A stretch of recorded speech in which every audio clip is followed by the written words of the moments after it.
Hey there. Subscribe to my channel. And also press this bell icon.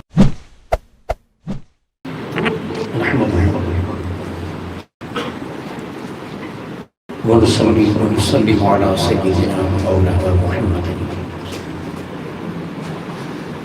نبي الأمي وعلى آله وأصحابه أجمعين. أما بعد، أعوذ بالله من الشيطان الرجيم. بسم الله الرحمن الرحيم.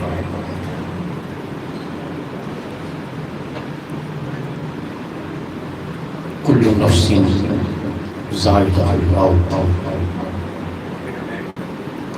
وقال الله تعالى في مقام آخر: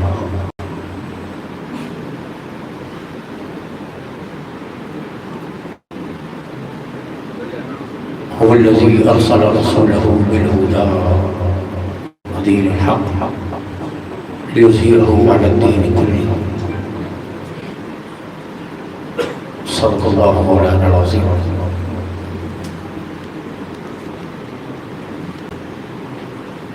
حضرات گرامی قدر، آج فاضل نوجوان علامہ محمد اجمل الموزنی صاحب اور ان کے رفقاء کار کے زیر اہتمام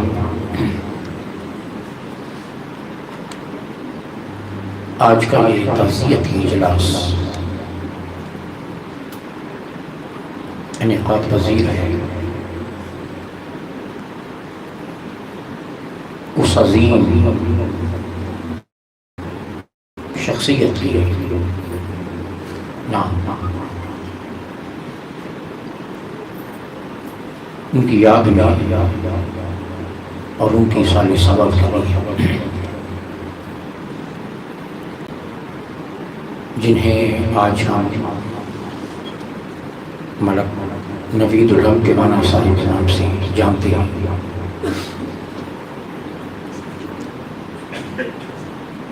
اس میں کوئی شک نہیں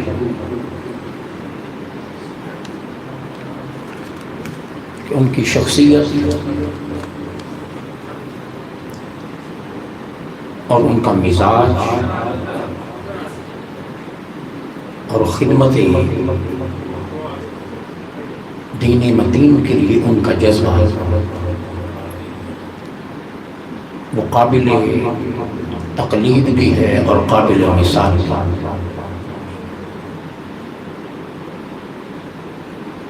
اور میرے ساتھ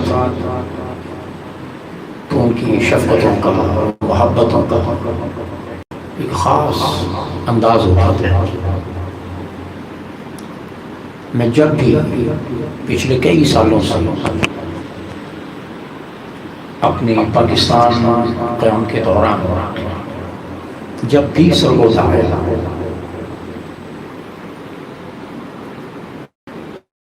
تو مجھے حالات جیسے بھی ہوتے ہیں، سردی ہوتی گرمی ہوتی، یہاں مجھے ریسیو کرنے والوں میں سب سے پہلے چہرہ ملک نوید الحق صاحب کا نظر آتا ہے، پھر ساتھ لینا، پھر لمبے لمبے سفر، ساری رات میرے ساتھ سفر پہ رہنا، خطابات کا سلسلہ،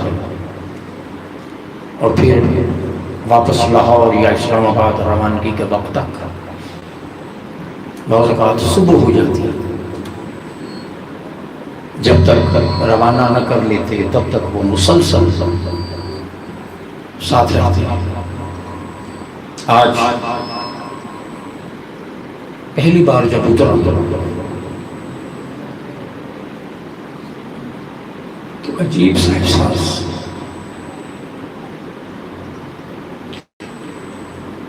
آج وہ چہرہ نظر نہیں ہے جو دیوانہ وار محبتوں سے بڑھ کر گلے لگ جاتے تھے. آج ان کے بغیر اس سرگودا کو میں بہت برا محسوس کر رہا.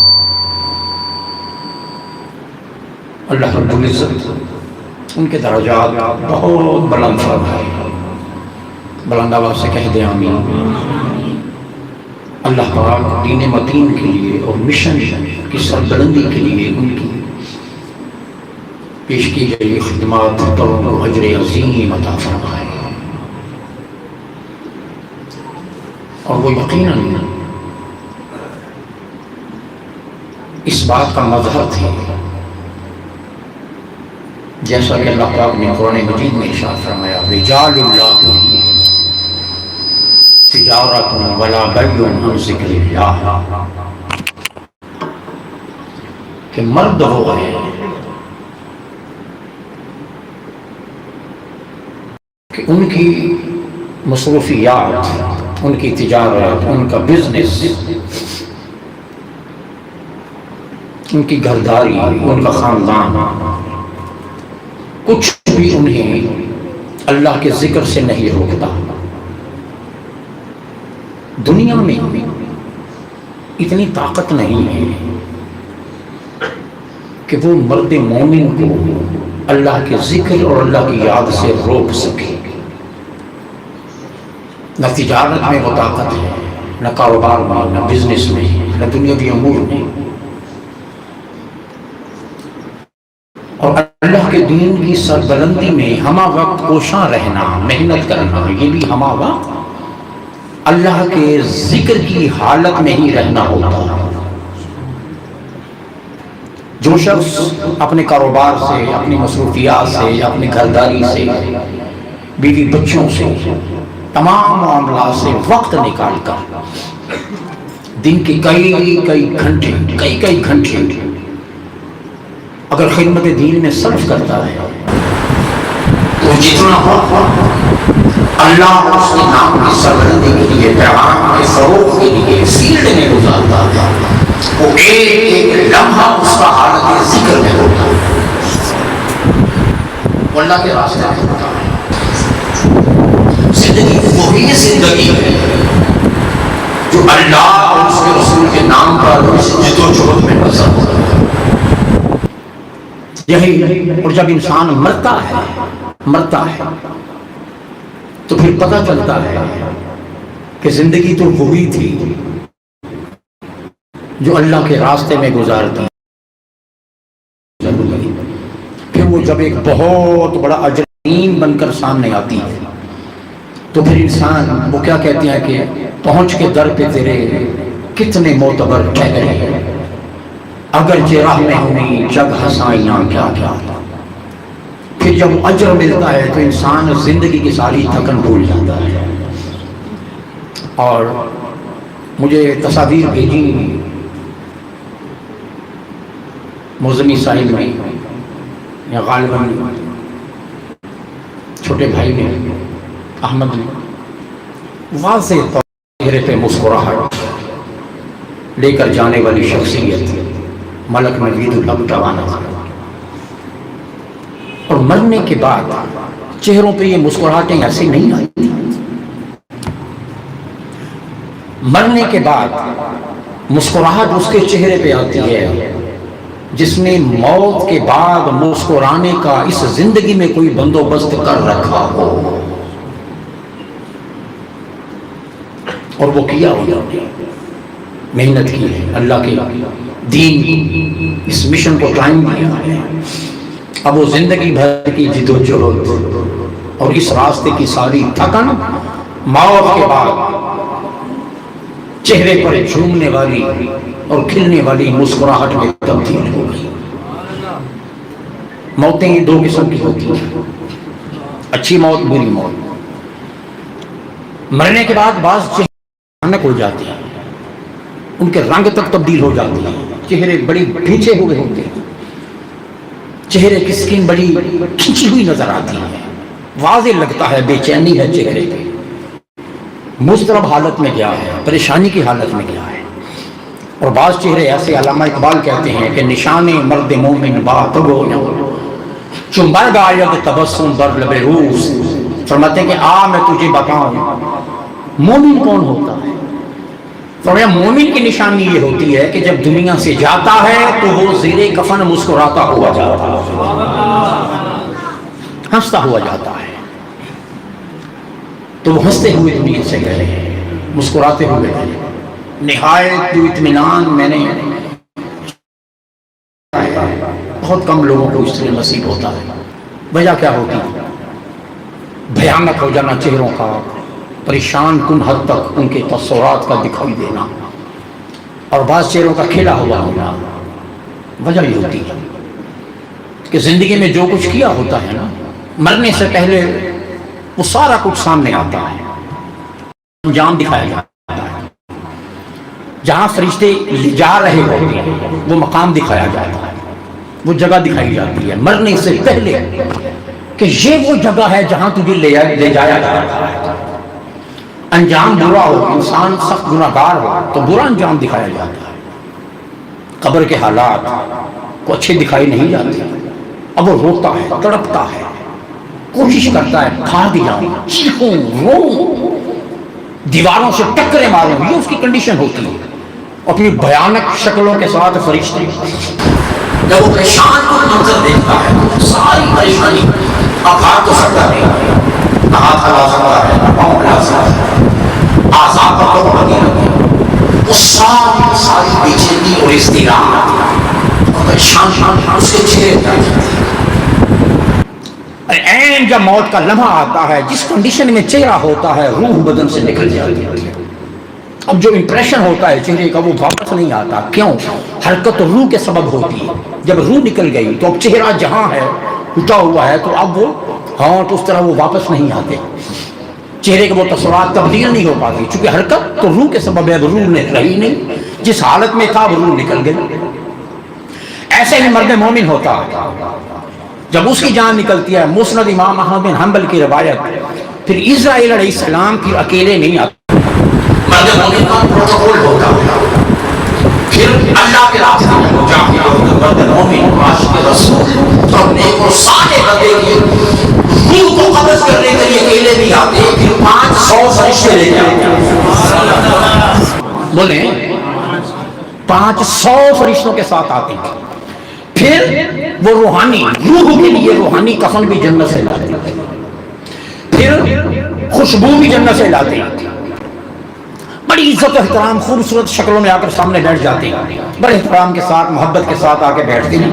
پہلے خوشخبری، جان مرد مومن کی نکلتی نہیں ہے جب تک پہلے اسے بشارتیں اور خوشخبریاں دے نہ دی۔ اسے کہا جاتا ہے خوش ہو جا مرد مومن، پھر وہ ہنستا ہے، مسکراتا ہے، یہ تیرا ٹھکانہ ہے، یہ تیرا ٹھکانہ ہے جہاں تجھے لے جایا جا رہا ہے۔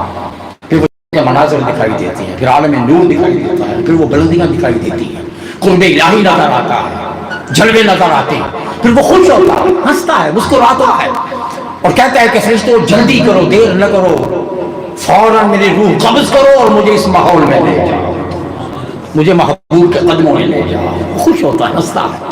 اب جب وہ ہنستا ہے، مسکراتا ہے، مسکرانے کی کوشش کرتا ہے، خوش ہو رہا ہو، خوشخبری اور جنتوں کے باغ میں جب ہنس رہا ہوتا ہے، ہنسنے کی کوشش کرتا ہے، مسکراتا ہے، جب مسکراتا ہے اس کی روح سے بدن سے نکل جاتی ہے۔ جب روح نکل گئی تو مسکراہٹ ہمیشہ کے لیے چہرے پہ جم جاتی ہے، اب ہونٹ واپس نہیں آتی، ہمیشہ کے لیے قیامت تک اب وہ مسکراہٹ اس کے چہرے پہ رہے گی۔ کون مسکراتا ہے مرنے کے بعد؟ جس کی زندگی میں کوئی مقصد ہو، جس نے بے مقصدیت کی جانوروں کی طرح زندگی نہ گزاری ہو، جس کی زندگی میں مقصد ہو۔ اور مقصد کیا ہے؟ اللہ کے دین کی سربلندی سے بڑا مقصد کیا ہو سکتا ہے؟ امتی۔ جس جد و جہد میں تاجدار کائنات نے پوری حیات مبارکہ گزاری، اس جد و جہد کے تسلسل کا حصہ بن جانا، اس سے بڑا مقصد زندگی کا کیا ہے؟ اور الحمدللہ تحریک منہاج القرآن کو سلام اور سلام اس عظیم قائد کو، جس نے پچھلی صدی اور اس صدی کے اندر اس امت کی ایک کثیر تعداد کو زندگی میں مقصدیت بخشی ہے، جینا سکھایا ہے۔ بٹھا دو بچوں کو، بیٹھ جاؤ، بٹھا دو، بیٹھ، مقصدیت دی ہے۔ منہاج القرآن نے مقصدیت دی ہے۔ کتنا بڑا کام ہے، کوئی چھوٹا کام نہیں ہے۔ بتایا ہے کہ تم جانور نہیں، انسان پیدا ہو گیا. وما خلقت الجن والانس الا لیعبدون. اس لیے عبادت اس لیے پیدا کیا کہ اللہ کو قرب کی طرف اللہ کے قرب کی طرف اللہ پاک نے انسان کو پیدا کیا تو مٹی پاک. ہر بچہ فطرت میں پیدا ہوتا ہے مٹی سے بنا وجود. یہ مٹی پاک ہوتی ہے پاک ہوتی ہے. پاکی لے کر جو میری بارگاہ سے گئے ہو اب زندگی ایسے گزارو کہ یہی پاکی اور طہارت لے کر اسی طرح تم واپس آؤ. یہ جو زندگی کا سفر ہے اس کے اندر علائشیں ان سے دامن بچا کے تمہیں حاضر قرآن مقصدیت. اور الحمدللہ خوش نصیب ہیں وہ لوگ جنہوں نے آج اس مقصدیت کو قبول کیا ہے اور اس کے لیے زندگی گزار رہے ہیں. منہاج القرآن سے وابستگی دنیا بھی بناتی ہے اور آخرت بھی بناتی ہے. آخرت بھی بناتی ہے. آپ جب قبر میں جاتے ہیں آپ کے پاس کیا سرمایہ ہوتا ہے؟ وہ سجدہ ریزی ہوتی ہے, وہ ذکر ہوتا ہے, وہ اذکار, وہ درود پاک ہوتا ہے, وہ ایک نسبت ہوتی ہے. نسبت جو منہاج القرآن نے بخشی ہے اور یہ ماحول دیا ہے. گلی گلی کوچا کوچا ماحول دیا ہے اللہ اس کے رسول کے ساتھ جڑے رہنے کا. آئیے وہ مقصد زندگی کا جو ملک نوید گپتمانہ مرحوم علیہ رحمہ انہوں نے بنایا, اور یہ مقصد جس تحریک نے دیا ہے, جس قائد نے دیا ہے, اور جس پیغام کی سربلندی کے لیے ملک صاحب کی جد و جہد رہی, مسلسل رہی, سال ہر سال سے رہی. 86 سے وابستگی کوئی معمولی وابستگی نہیں ہے. کتنے سال بنتے ہیں؟ 14 اور 21 کتنے بن گئے؟ 35 سال.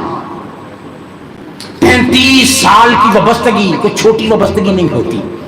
یہ 35 سال کے شب و روز جس پیغام کی سربلندی کے لیے گزرے, جس قائد کے فکر کو, تھاٹ کو, پیغام کو, مشن کو, مقصد کو اس پبلک کے اندر, عوام کے اندر مقبول کروانے کے لیے اور معروف کروانے کے لیے اور متعارف کروانے کے لیے اور فروغ کے لیے اور پھیلانے کے لیے ان کے گزرے. آئیے ان کی اس 35 سالہ زندگی کا تقاضا یہ ہے کہ میرے مثال ثواب پر اور میری یاد میں تحصیلتی اجلاس اور سیمینار میں جمع ہونے والوں, آؤ اس مقصد پہ بات کرو جس مقصد کے لیے میں نے زندگی گزاری ہے. اس مشن پہ بات کرو. یہ ان کی روح پکار کر کہتے ہیں 35 سال میں نے جس جد و جہد میں گزارے, جس اسٹرگل میں گزارے ہیں, نوجوانی سے لے کر آخری سانس تک, یوتھ لیگ کے پلیٹ فارم سے لے کر عمر کی حصے تک, آخری سانس تک, میرے لیے جمع ہونے والوں اس پیغام کو بلند کرو جسے میں نے زندگی بھر بنایا رکھا ہے, جسے میں. وہ پیغام کیا ہے؟ تحریک منہاج القرآن اور قائد تحریک منہاج القرآن. آج نگرانی قدر اب بھی وقت ہے, اب بھی وقت ہے. آپ کے پاس بڑی چوائس, سیاسی جماعتیں ہیں, بہت کچھ ہے, بڑی چوائس ہے. جس کا جی چاہتا ہے جدھر مرضی جائے, اپنی اپنی آپشن ہے, اپنا اپنا نصیب ہے, اپنا اپنا مقدر ہے. مگر ایک بات یاد رکھیں, پیغام اور پلیٹ فارم مرنے کے بعد وہی کام آتا ہے جس کے نسبت گنبد خضرا کے ساتھ ہوتی ہے. آپ کے لیے آپشن کھلے ہوئے, جاؤ جدھر مرضی جاؤ, تو پکڑ کے ہم روک نہیں رہے, یہ آپشن ہے. You have choice in your life. مگر ایک بات یاد رکھنا, دیگر جماعتوں پر بھی غور کر لو, منہاج القرآن تحریک پر بھی غور کر لو. کام کس نے آنا ہے, قبر میں روشنی کس جد و جہد نے بننا ہے. آپ کو آپشن میں پھر کہہ رہا ہوں, جاؤ کسی بھی سیاسی جماعت کو جوائن کرو, کسی پلیٹ فارم پہ چلے جاؤ, جس مرضی کے پیچھے لگ جائے, آپشن ہے. مگر خیال رکھنا نسبتوں والا راستہ کون سا ہے, ادب والا راستہ کون سا ہے, علم والا راستہ کون سا ہے, دین کا راستہ کون سا ہے. وہ کون سی موومنٹ ہے, تحریک ہے جس کا ایک ہاتھ میں تمہارا ہاتھ ہوتا ہے اور دوسرا ہاتھ مکین گنبد خضرا کے قدموں پہ ہوتا ہے. وہ ایک ہی نظر آ رہا ہے, تحریک منہاج القرآن. آج سمجھو اس تحریک کی عظمت کو اور اس قائد کی عظمت کو. وقت گزر جائے تو انسان ہاتھ ملتا ہے. آج وہ قائد زندہ قدر کرو لوگ اس کی، اور اس میں کوئی شک نہیں، کوئی شک نہیں کہ آپ کا شمار اس صدی کے مجددین میں ہوتا ہے۔ کن میں؟ بولیں مجددین۔ آپ کسی طرح سے بھی تنقیدی زاویہ سے آپ پرکھ لیں، وہ تمام معیار آپ کو اس شخصیت کے اندر جمع نظر آئے گا، جس شخصیت کا علم زندگی بھر ملک نوید الحق ٹیوانہ صاحب نے اٹھایا۔ اور مجھے یاد آیا کہ محترم راجہ محمد یوسف قادری صاحب، ان کا بھی مثال ہوا، ان کے بھائی جناب مرید سلطان صاحب وہ موجود ہیں، اور محترم محمد الیاس صاحب، کہ جب بھی میں موزمی صاحب کے گاؤں کی طرف جاتا تھا یہ بڑی تمام سے بڑی محبت سے کھانا بناتا تھا۔ اللہ پاک ان کے درجات بھی بلند فرمائے، اللہ پاک ہمارے تمام مرحومین کی مغفرت فرمائے، اللہ پاک اہل بیت کے صدقے میں ہمارے والدین کی مغفرت فرمائے، آمین ثم آمین۔ حاضرین گرامی وہ قائد، اس میں کوئی شک نہیں کہ وہ اس صدی کا مجدد ہے۔ مجدد کا مطلب کیا ہوتا ہے؟ تاجدار کائنات نے خود ارشاد فرمایا، ابو داؤد کی حدیث۔ اچھا پہلے تو یہ بات سمجھ لیں کہ جو مجدد ہوتا ہے، مجدد یہ ہر صدی کے شروع میں آتا ہے، ہر صدی کے شروع میں آتا ہے، اور اس کا کیا ہوا کام آئندہ 100 سال کے لیے دین کے استحکام اور مضبوطی کی بنیاد بنتا ہے۔ پورے 100 سال پر اس کی جد و جہد محیط ہوگی، پھر آنے والے جو بھی مصلحین آتے رہتے ہیں، جو بھی خدمت دین کا کردار ادا کرنے والے، ان کی ساری جد و جہد اس کی جد و جہد کو پھر آگے بڑھاتی ہے، اس میں رنگ بھرتی جاتی ہے، مگر بنیادی طور پر اس کے کیے ہوئے جو کام ہوتے ہیں وہی آگے چل کر دین کی سربلند کی بنیاد اور باعث بنتا ہے۔ ہر 100 سال کے کل رأس ہر صدی کی ابتدا اس کے ابتدائی سرے پر، یعنی ابتدائی سالوں میں اس مجدد کا ظہور، اس کے کام کا آغاز ہوتا ہے، اور یہ اس امت کا خاصہ ہے، اسی امت مصطفیٰ کا خاصہ ہے۔ آدم علیہ سے لے کر تاجدار کائنات علیہ السلام تک پچھلی امتوں میں، قوموں میں مجدد پیدا نہیں ہوئے، پچھلی قوموں میں مجدد نہیں، یہ صرف اس امت کا خاصہ ہے۔ اس کی وجہ پچھلی امتوں میں مجدد کیوں نہیں آتے تھے؟ مجدد کے اندر اجماع بھی نہیں تھا، اجماع بھی اسی امت کا خاصہ ہے۔ ان کے اندر تجدید دین کے لیے مجددین کا تصور نہیں تھا، یہ مجدد ہونا اس امت مصطفیٰ کا خاصہ ہے۔ پچھلی امتوں میں مجدد پیدا نہیں ہوتے تھے، مصلحین ہوتے تھے، مجدد پیدا نہیں ہوئے۔ وجہ کیا ہے؟ اس کی وجہ یہ ہے کہ ایک نبی کے بعد دوسرے نبی نے آنا ہوتا تھا، دوسرے کے بعد تیسرے نے آنا ہوتا تھا، تیسرے کے بعد چوتھے نے آنا ہوتا تھا۔ تو چونکہ انبیاء کے بعد انبیاء نے آنا ہوتا تھا تو ان امتوں میں مجدد کی ضرورت تھی نہیں۔ مجددین کا کام انبیاء کرتے تھے، نبی کرتے تھے۔ سو کہ نبیوں نے آنا ہے، 10 کے بعد 20 نے آنا ہے، 20 کے بعد 30 نے آنا ہے، 30 کے بعد 40 نے آنا ہے، 40 کے بعد ابھی 50 نے آنا ہے۔ تو چونکہ نبی آئے تو نبیوں کی تسلسل کے دوران امتوں میں مجدد نہیں ہے۔ اب تاجدار کائنات خاتم النبیین، ختم نبوت کا تاج پہن کر حضور جل بغل کا حضور کے بعد قیامت تک کہ خدا جانے کتنے ہزار ان کے اندر چونکہ کسی نبی نے نہیں آنا تھا تو کار نبوت کو قائم کرنے کے لیے، قائم رکھنے کے لیے، اور ہر دور کے اندر جہاں تھوڑی بہت حالات کی وجہ سے کمزوری آئی، اس کو پھر سے دین کو زندہ کرنے کے لیے اللہ نے امت مصطفیٰ میں مجددین کا نظام پیدا کیا۔ تو بیسیکلی فیضان نبوت کار نبوت تو ہر صدی کے شروع مجددین دیگر اقوام میں دیگر امتوں میں مجددین کا تصور نہیں، یہ حضور کی امت کا خاصہ ہے۔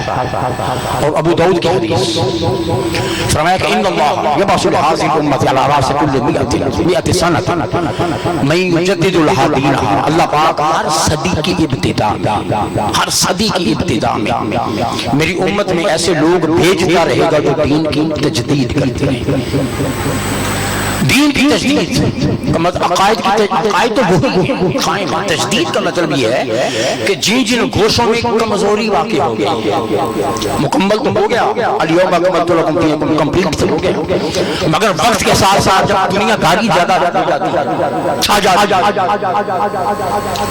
اور دنیا کی طبیعتیں زیادہ دین کو جب لوگ سبول ڈال دیتے ہیں، دین کے شعبوں میں دین میں کمزوری آتی ہے، مجدد آتا ہے ان شعبوں میں پھر سے ایک نئی روح بھر دیتا ہے، پھر سے ایک توانائی آ جاتی ہے، پھر سے ایک توانائی آ جاتی ہے اور اسے مجدد کہتے ہیں۔ اب اس حوالے سے 14 کوئی صدی، یہ 15ویں صدی ہے، کوئی صدی بھی مجدد سے خالی،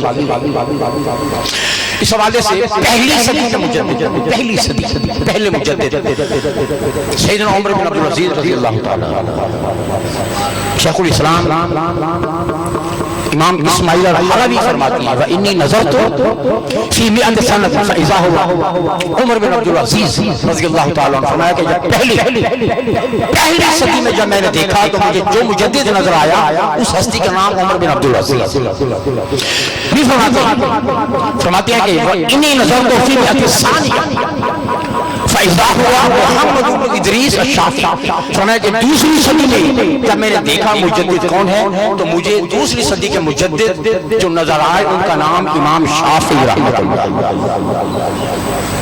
دوسری صدی کے مجدد امام شافعی رحمۃ اللہ، اور پھر امام اعظم ابو حنیفہ ان کو بھی مجددین میں شمار کیا گیا، امام اعظم، اور ان کا تعلق پہلی صدی کے ساتھ، تو پہلی صدی میں دو جنہوں نے دین کے کام کو آگے بڑھایا، ایک تو عمر بن عبدالعزیز رضی اللہ عنہ سے سیدنا امام اعظم ابو حنیفہ، اور دوسری صدی امام شافعی علیہ الرحمۃ، پھر اس کے بعد وقت گزر رہا ہے، پھر امام احمد بن حنبل آئے، پھر امام غزالی آئے، پھر حضور سیدنا عبد القادر جیلانی رضی اللہ تعالیٰ عنہ مجدد بن کر چلے، اس طرح مجدد میں امام فخر الدین رازی کا شمار بھی مجددین میں ہوئے، پھر خواجہ معین الدین چشتی، صدیاں بدل رہی ہیں، ہر صدی کے اندر ایک نیا مجدد، خواجہ معین الدین چشتی اجمیری علیہ الرحمہ ان کو بھی مجددین میں شامل کیا، پھر امام جلال الدین سیوطی علیہ الرحمہ ان کو بھی مجددین میں شامل کیا گیا۔ اب چلتے چلتے صدی میں مجدد سے خالی نہیں رہی، پچھلی صدی 13ویں صدی ہجری، 14ویں صدی ہجری، پچھلی، اس کے مجدد امام اہل سنت شاہ احمد رضا خان فاضل بریلوی رحمۃ اللہ، اللہ حضرت فاضل بریلوی، اس میں کوئی شک نہیں، پچھلی صدی کے مجدد، اور اس صدی کے مجدد کا نام شیخ الاسلام ڈاکٹر محمد طاہر القادری۔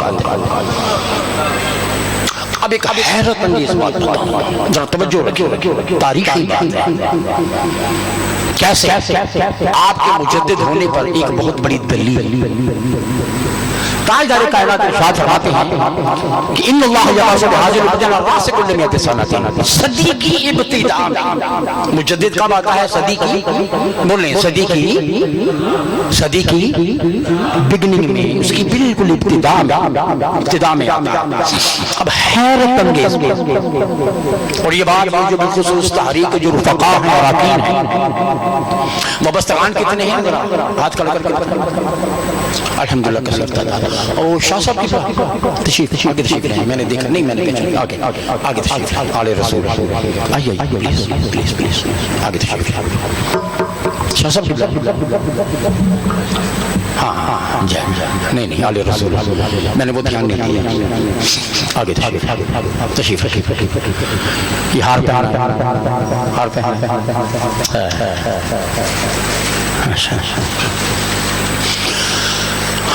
اب ایک تاریخی حقیقت بالخصوص جو وابستگان ہیں ان کے لیے ہمیشہ یہ ذہن میں رکھیں، اس سے آپ کا ایمان تازہ رہے، تحریک پر یقین اور حضور شیخ الاسلام مجدد تاریخی حضور فرماتے ہیں اللہ راس کل میات سنت صدی کی ابتدا کعبہ آئے گا، صدی کی ابتدا میں آئے گا، صدی کی ابتدا میں آئے گا۔ اب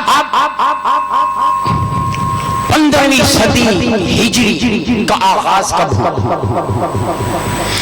14ویں صدی ہجری ختم کب؟ 14ویں صدی ہجری یعنی پچھلی صدی ہجری ختم کب ہوئی اور یہ والی صدی ہجری اس کا آغاز کب ہوا؟ 14ویں صدی یہ ختم ہوتی ہے 21 نومبر 1979۔ توجہ ہے؟ اس لیے میں نے دیکھا ہے کہ رفقا کتنے ہیں، یہ ان کے حوصلے کی بات۔ 14ویں صدی ہجری کا اختتام ہوا 21 نومبر 21 نومبر 1979 کو 1400 سال مکمل ہو گئے۔ اب جو 22 نومبر ہے یہ 15ویں صدی ہجری کا آغاز کا پہلا دن، 21 نومبر 1979 کو 1400 سال مکمل ہو رہے۔ اس سے اگلا سال کون سا ہے؟ 1980 1900 اور اللہ کی شان 1980 15ویں صدی ہجری کا پہلا سال اور منہاج القرآن کی بنیاد۔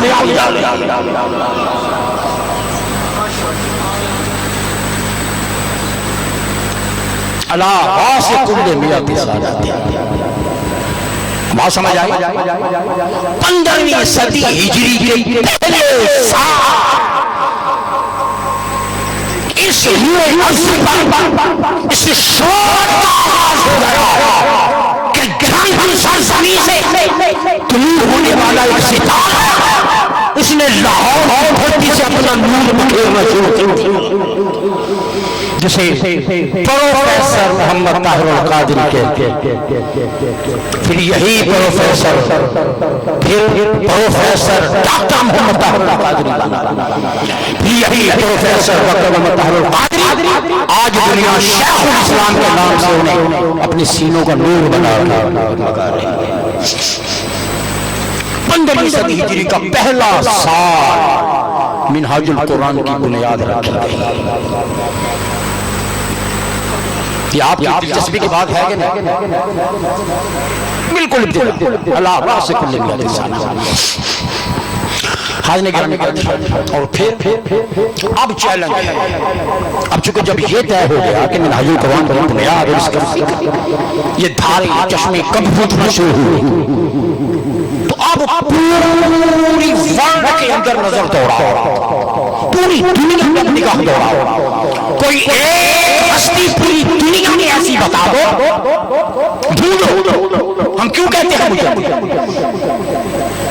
اب پوری دنیا میں ڈھونڈو، اس روئے عرضی پر پورے عالم اسلام میں کوئی ایسی ہستی دکھا دو ڈھونڈ کے جس نے 15ویں صدی ہجری کے آغاز میں کام شروع کیا ہو اور پھر اب تک 8000 سے زیادہ موضوعات پر مشتمل خطابات امت مسلمہ کے دامن ڈھونڈے، آپ کو کوئی نہیں ملے۔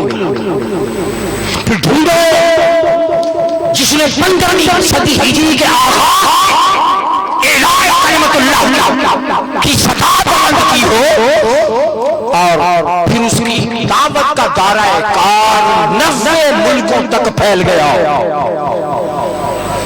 کوئی اور نظر نہیں آتا۔ پھر ڈھونڈنا ہے تو ڈھونڈو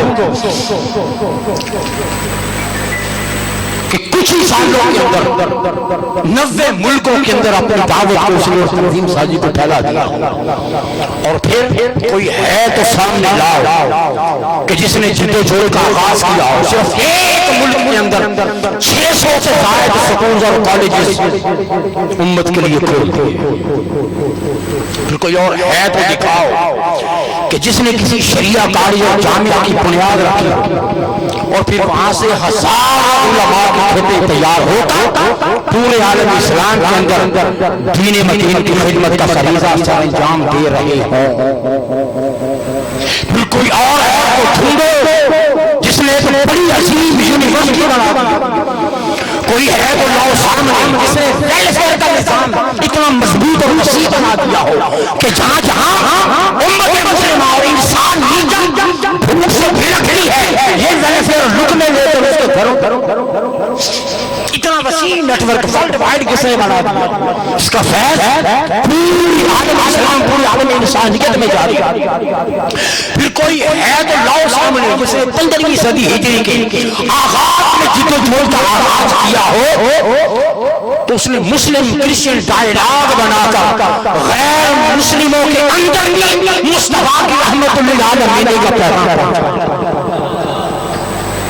ڈھونڈو ڈھونڈ رہے آپ کا دل جس کو چاہتا ہے مان کوئی زور نہیں زبردستی نہیں بنوا رہے ہم ایک بات عرض کر رہے ہیں یہ نقطہ نظر سامنے رکھو اس سچویشن اور حالات اور ان خدمات کو ذرا سامنے رکھو. کوئی ہے ڈھونڈو جس نے اس صدی کی ابتدا میں کام شروع کیا ہو اور اس کے ساتھ ساتھ ایک بہت بڑا ریسرچ سینٹر قائم کر دیا ہو کہ جہاں دن رات علماء بیٹھ کر اس دین متین کے مختلف پہلوؤں پر تحقیق کر کر اس امت کے سامنے لا رہے ہیں.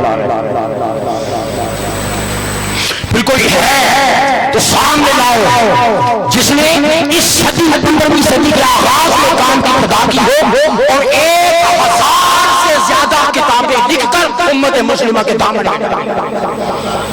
کوئی اور اس پائے کا نظر کوئی چیلنج ہے پورے جا کر گھومیں دیکھ لیں کرٹیکل زاویہ نگاہ سے دیکھیں ڈھونڈیں جس نے اس صدی کی ابتدا میں کام شروع کیا ہو اور اب تک جس کی 600 سے زیادہ کتابیں چھپ کر اس کی اپنی زندگی میں چھپ کر مارکیٹ میں کوئی ہے تو ڈھونڈو کہ جس نے ان کتابوں کے ساتھ ساتھ قرآن مجید کا ترجمہ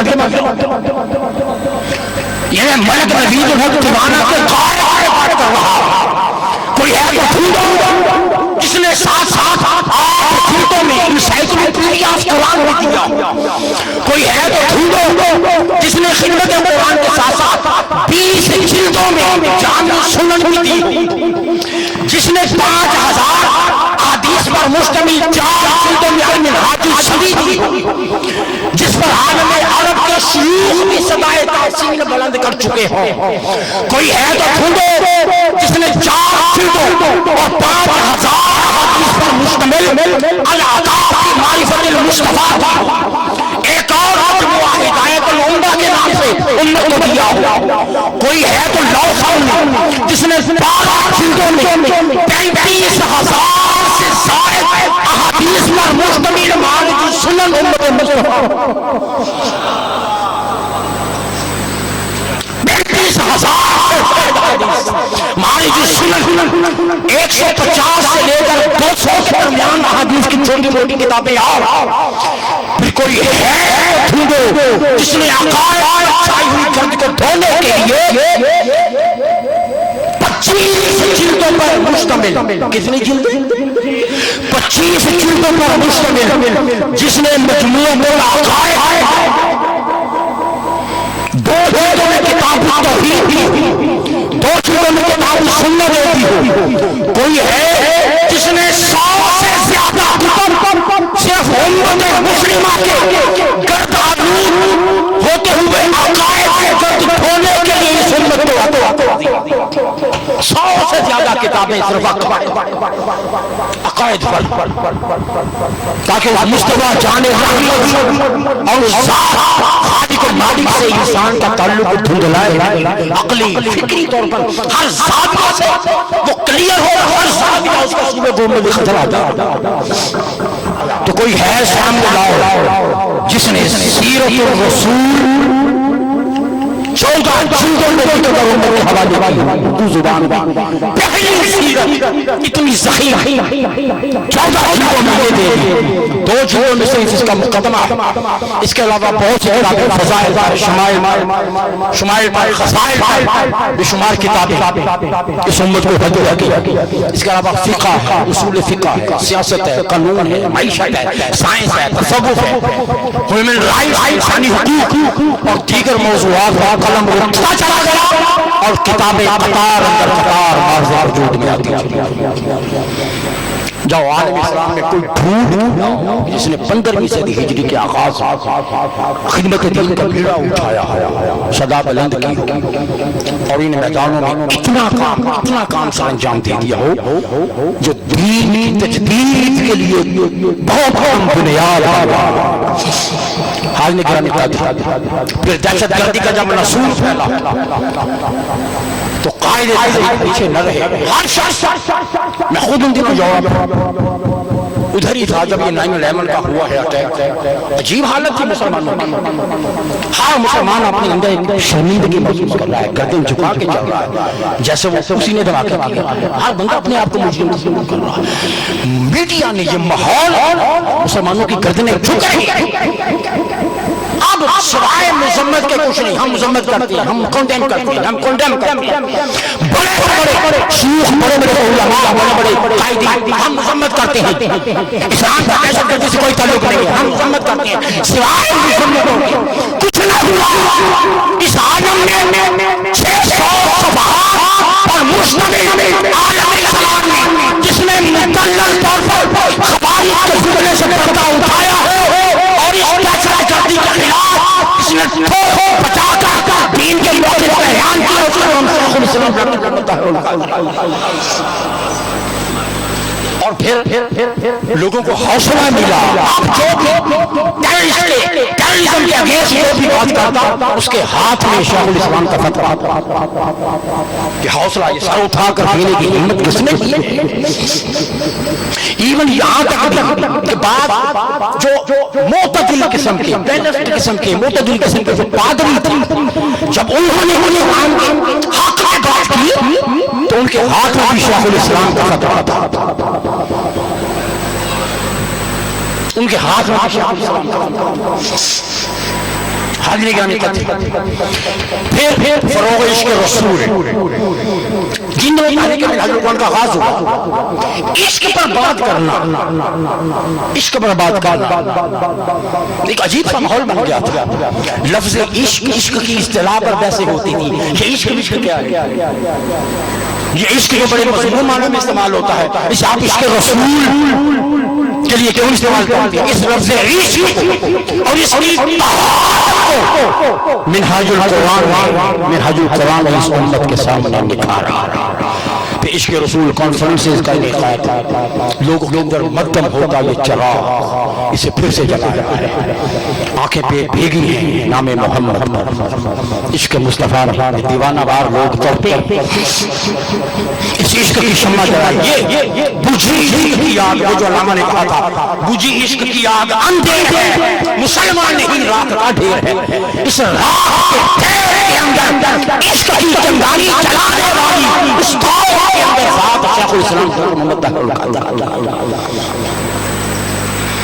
پھر اس محبت کے موضوع پر پھر بے شمار لیکچر خطابات دروس پھر کتابیں لٹریچر اور الحمدللہ پھر بہت بڑی پھر محافلے عشق رسول بڑے بڑے پیمانوں پر اس کا انعقاد کانفرنسز کا ایک ڈنکا بج گیا عشق رسول ڈنکا بج گیا جنہوں نے وہ جدائی دور دیکھا ان کو پتا ہر طرف عشق رسول کے ڈنکا بج رہا جہاں جہاں منہاج القرآن جا رہا عشق کا جھنڈا لہرا رہا ہے پھر اس کے بعد گوشہ درود کبھی سنا تھا کہ کوئی شخص آئے گا اور اس درود پاک کو بھی ایک تحریک بنا دے گا کبھی نہیں سنا انفرادی طور پر سارے تھوڑا بہت پڑھ لیا لیکن درود پاک کو باقاعدہ ایک منظم تحریک بنا دینا یہ تحریک منہاج القرآن کا خاصہ تجدید دین کے کاموں میں ایک کام یہ بھی ہے یہ درود پاک اس کی نسبت سے حضور سے رشتہ جڑتا ہے اللہ کی رحمتوں سے رشتہ جڑتا ہے اور اب تک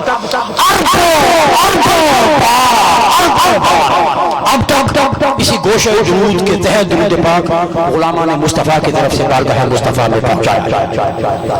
پوری دنیا کے اندر الحمدللہ حلقہ درود حلقہ جات درود قائم. یہ جو ٹوٹا ہوا ایک رشتہ تھا اسے تحریک منہاج القرآن نے قائم کیا. تجدید کے بارے میں یہ بہت بڑا کارنامہ. پھر اس کے بعد آئین شعور کی بیداری کانسٹیٹیوشن کے حوالے سے اس ملک کے کسان کو، مزدور کو، غریب کو، مجبور کو، مجروح کو، مفلوج کو، معذور کو کیا کہ آئین کے بارے میں کیا کہتا ہے، اس کے آرٹیکلز کے بارے میں کیا کہتے ہیں. پہلے 40 آرٹیکلز پاکستان کے کانسٹیٹیوشن آئین کے، جس میں غریب کے حق کی بات ہے، جس میں حق کے حق پہنچانے یہ آرٹیکلز اور یہ آئین کا شعور دینے والی شخصیت ڈاکٹر محمد طاہر القادری، جنہوں نے 2013-14 کے دھرنوں میں اور پھر ٹی وی پر مسلسل خطابات میں جنہوں نے بالکل جیسے بچوں کو پڑھاتے ہیں آئین کی ایک شک اس طرح قوم کو پڑھائی، اسے ساروں اٹھا کر دینے کا سبق دیا ہے کہ اگر تیرا حق ایک گھر تک نہیں پہنچتا تو تو نکل اور تو حکمرانوں کے گھر تک پہنچوں کے گربان ہاتھ جا سکتا ہے اور اس کا حق تو یہ تیرا آئین. انہوں نے آئین چھپا کر رکھا ہے، چوروں چھپا کر رکھا، بتایا ہی نہیں قوم کے اس میں حقوق ہے. یہ آواز بلند کرنے والی شخصیت، یہ شعور دینے والی شخصیت، یہ جو 62-63 ہے یہ کس کا جگایا ہوا جادو، یہ 62-63 جس کے تحت پھر کئی بدقرار اپنے انجام کو پہنچے. یہ 62-63 کی کلیکی کے اندر، سکنجے کے اندر جو بعد میں کئی بڑے بڑے جگادری آئے، اس 62-63 کا شعور کس نے دیا ہے؟ پھر آگے چلیے. یہ نظام تدریس ہے. اس نظام تدریس اگر جائزہ اب جدید علوم علیحدہ ہے، کالجز ہیں، یونیورسٹیز ہیں، قدیم علوم کے لیے صرف مدرسے ہیں. اب جدید علوم وہاں بہت بن رہے ہیں، وہاں نام نہاد سو کالڈ دانشور بن رہے ہیں جن کا تعلق دین کے ساتھ نہیں جوڑا جا سکتا. ادھر مدارس کے اندر مذہبی تنگ نظری جو پیدا ہو رہی ہے چونکہ اس کا تعلق دنیا کے ساتھ نہیں ہے. اپنے دور کی ابتدا ایک ایسا جامعہ رکھا کہ جس کے اندر قدیم اور جدید دونوں علوم کو یکجا کر کے امت کی نسلوں کی رہنمائی کا آغاز کیا. اور آج سینکڑوں مدارس، ہزاروں مدارس جدید اور قدیم کی طرز پہ چل رہے ہیں. جدید بھی ہے، قدیم بھی ہے، قال اللہ وقال الرسول بھی، اس میں انگلش بھی ہے، اس میں سیکولر مضامین بھی ہے. یہ سارا یہ شعور کس نے دیا؟ یہ شیخ الاسلام ڈاکٹر محمد طاہر القادری نے دیا. پھر اس کے بعد ختم نبوت ایک بہت بڑا بیان ہے فرید قادیانی کا جو اس عقیدے پہ مسلسل تنگ مانگ کرتا رہا ہے. ناموس مصطفیٰ ختم نبوت پر بتا 87 اسی ابتدائی اس ملعون کو مینار پاکستان پر مباہلے کا چیلنج دینے والی شخصیت کون ہے؟ پھر چشمے فلک نے دیکھا کہ مردے کے لئے ساری رات کھڑا رہا اور منظر دیکھا ان چار باطل کو میدان میں آنے کے جھک ختم نبوت پر ہائی کورٹ عدالتوں کے اندر باقاعدہ ایک جنگ لڑی وہ جو ایک پٹیشن داخل کر رہے تھے ہم مسلمان ہیں، ہمیں عبادت گاہوں مسلمان کہلانے کا عبادت گاہ استعمال کرنے کا درجہ دیا جائے، حق دیا جائے. انہوں نے ثابت کیا نہیں، یہ حق صرف ختم نبوت پر ایمان رکھنے والوں کا ہے، ختم نبوت کے غداروں کا. جد و جہد اور جنگ کس نے جاری شیخ الاسلام. پھر تصوف بھی احیاء ہے. پھر خطابت کے انداز میں دیکھیں ان سے پہلے آپ حضرات جن کی بڑی عمریں ہیں جانتے ہیں کہ جو علماء حضرات روشنی اللہ پاک ان کو جزا دیا اپنے اپنے انداز سے وہ دین کی خدمت کر گئے. مگر انداز کیا ہوتا تھا؟ شعر و شاعری ہے، قصے کہانیاں ہیں، طرز ہے، ترنم ہے، اشعار ہیں، 2 گھنٹے 3 گھنٹے شعروں پر ترنم علم سے. پھر خطابت کے انداز میں تبدیلی اور خطابت کے اندر علم کا دروازہ جس نے کھولا اسے مجدد دین شیخ الاسلام ڈاکٹر محمد طاہر القادری. خطابت کے اندر ایک نئی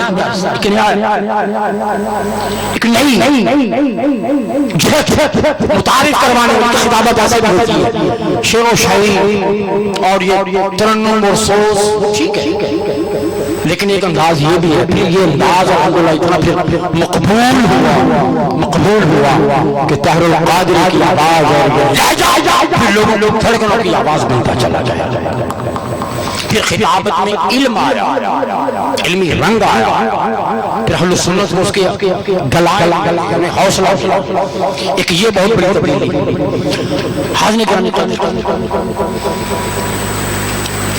اور پھر رائے حاکم مزاحمت مشکل یہ تو آتی ہے، اور جتنی مشکلات آئی کہ میں حج القرآن کس جد و جہد میں آئی ہے، یہ بھی جب آپ پیغام سچا ہو تو مشکلیں بول رہے ہیں، مشکلیں آتی. یہ آپ لوگوں کے لیے پیغام ہے جو ان حالات میں جد و جہد کر رہے ہیں، محنت کر رہے ہیں، مشکلات آتی. انبیاء کرام علیہ السلام، انبیاء کرام پوری زندگی مشکلات سے عبارت ہے. جس نبی کو جو کامیابی ملی وہ مشکلات کے بغیر. آقا دو جہاں صلی اللہ علیہ وسلم جو اذیت نہیں اٹھا کے دیکھے کہ باپ بتا کیا کیا اذیت نہیں ہے جو حضور نے نہ دیکھی. پتھر کھائے اس میں مبارک ہوا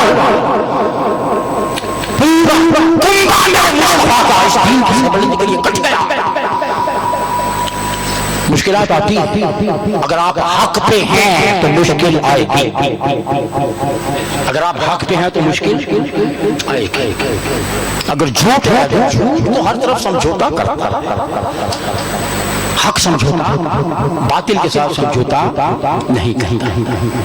انبیاء کی حضور کی زندگی، پھر اہل بیت خواب جتنے نے القرآن و علی وعلی و القرآن اس سب کو بھلا اور علی مطلع شرف رضی اللہ تعالیٰ عنہ کی شہادت تک آپ پر حملے کیا مشکلات نہیں. تین خلفاء قتل کیا گیا، شہید کیا گیا. سیدنا فاروق اعظم، عثمان غنی کو شہید کیا گیا، علی مرتضیٰ. مشکلات کہاں نہیں آئی. پھر آگے چلے خانوادہ مصطفیٰ کربلا کے اندر پورا کا پورا خانوادہ کٹ رہا.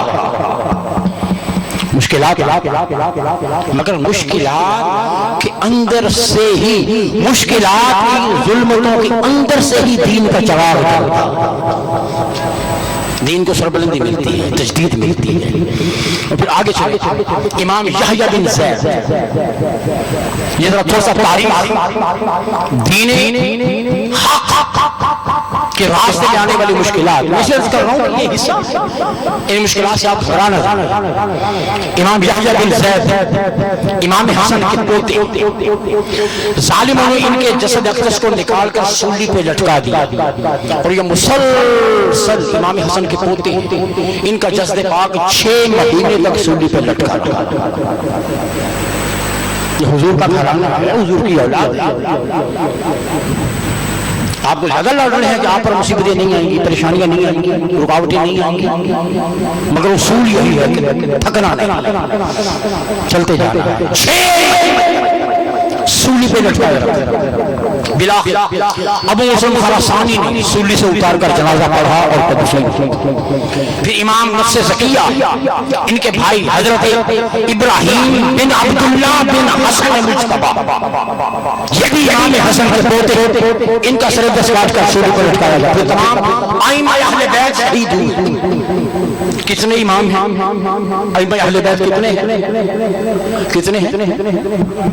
کتنے ہیں امام ائمہ اہل بیت؟ 12. سنیوں ان کے ذکر کو اپنا شعار بنا. المیہ یہ ہے کہ لوگوں نے شیعہ کی دشمنی میں اہل بیت، ائمہ اہل بیت کو بھی چھوڑ دیا. کنسپٹ یہ بنا، یہ تو شیعہ کے امام، یہ تو شیعوں کی غلط، یہ شیعوں کے امام نہیں، یہ امت مصطفیٰ کے امام. ان کا ذکر بنانا ہو ائمہ اہل بیت، صرف شیعوں کے امام، غلط کنسپٹ. یہ امت مسلمہ کے امام ہے، حضور کی اولاد مصطفیٰ.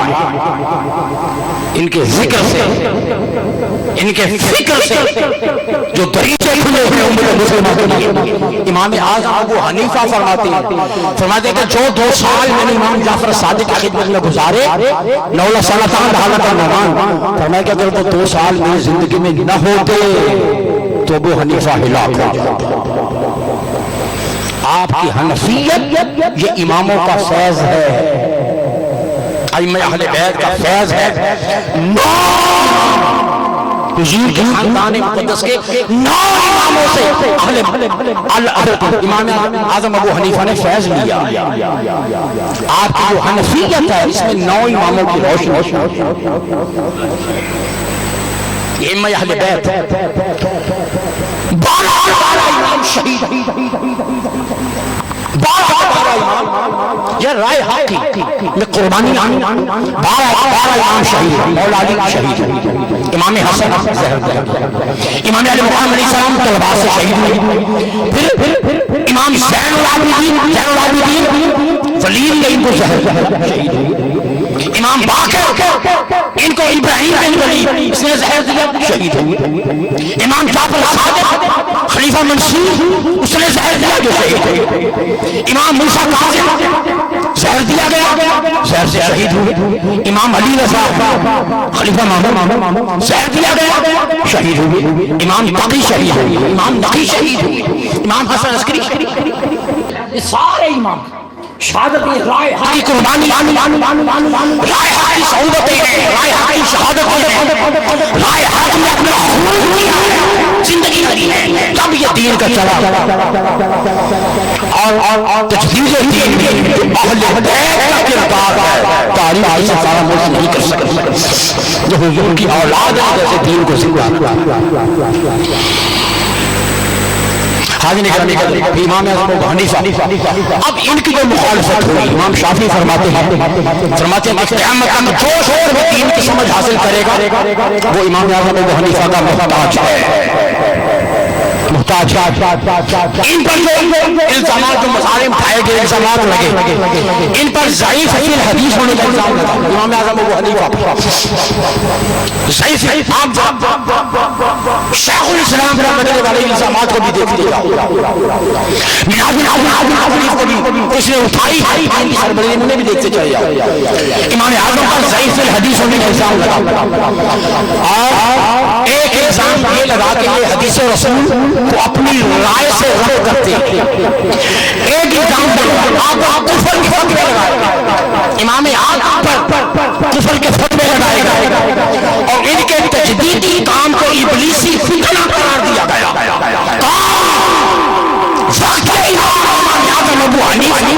ان کے کام کو ابلیسی فتنہ قرار دیا گیا، پھر عیسائیوں کے ساتھ مشابہت قرار دی گئی، کفر کے فتوے لگے، مگر یہ تمام چلتی رہی اور امام اعظم پر کھڑے رہے دین کا کام کرتے رہے۔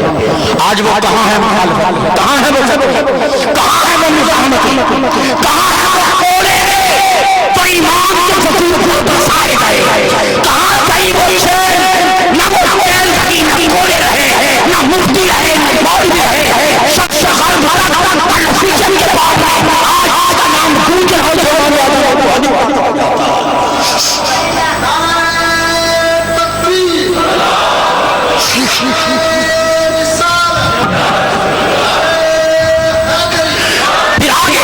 امام مالک بن انس، فقہ مالکی کے بانی امام مالک 93 ہجری میں پیدا ہوئے، علم کی شہرت ہو گئی، آپ دور میں خلیفہ ابو جعفر منصور وہ زبردستی بیعت لیتا تھا، زبردستی لوگوں سے بیعت لیتا تھا، اور محمد بن عبداللہ بن حسن علیہ السلام، امام حسن کے پوتے، انہوں نے اس کے خلاف کہ زبردستی کی بیعت نہیں ہوتی، زبردستی کی بیعت نہیں ہوتی۔ اب اسی اسناد میں، اسی ماحول میں امام مالک سے یہ فتویٰ پوچھا گیا کہ اگر یہ جو طلاق بن جبر ہوتی، زبردستی گن پوائنٹ پر فیصلہ کر دو اپنی بیوی کو طلاق، اس طلاق کے بارے میں آپ کی opinion علم کیا ہے، رائے کیا ہے؟ امام مالک علیہ الرحمۃ عبداللہ بن عباس رضی اللہ تعالیٰ عنہ کو سے روایت کی بنیاد پر فتویٰ دیا، فتویٰ لیس بمکرہ علی مستقل طلاق، جو شخص کو مجبور کیا جائے گن پوائنٹ پر اسلحے کی نوک پر تلوار کی نوک پر کھنجر کی نوک پر اسے طلاق دی جائے تو وہ طلاق واقع بولے وہ طلاق واقع آپ کا فتویٰ مشہور ہو رہا ہے، اس کی گونج پیغاموں تک پہنچی، اب لوگوں نے استدلال کرنا شروع کر دیا کہ اگر زبردستی طلاق نہیں ہو سکتی تو زبردستی بس اس جرم کے اندر امام مالک علیہ الرحمۃ ان پر جبر کا آغاز ہو گیا، اتنا تشدد کے پاس اٹھ کے دین کے راستے پر احیاء دین، سربلندی دین، تجدید دین جو مشکلات ہیں، اور اس کے بعد 10 دین سے منع کر دیا، 25 سال تک انہیں نظر بند رکھا، کتنا نظر بند رکھا۔ پھر آگے امام شافعی آپ یمن میں قاضی کے عہدے پر تھے، جج کے عہدے پر تھے، حب اہل بیت کے سرشار، وہاں کے گورنر نے محسوس کیا کہ یہ تو حب اہل بیت کی آواز توانا ہوتی جا رہی ہے، لیکن ایسا ہو کہ اہل بیت کے محبین ایک بڑے بڑے اسلام پر ان کے دل جمع ہو جائے، ہماری حکومت کو خطرہ ہو جائے۔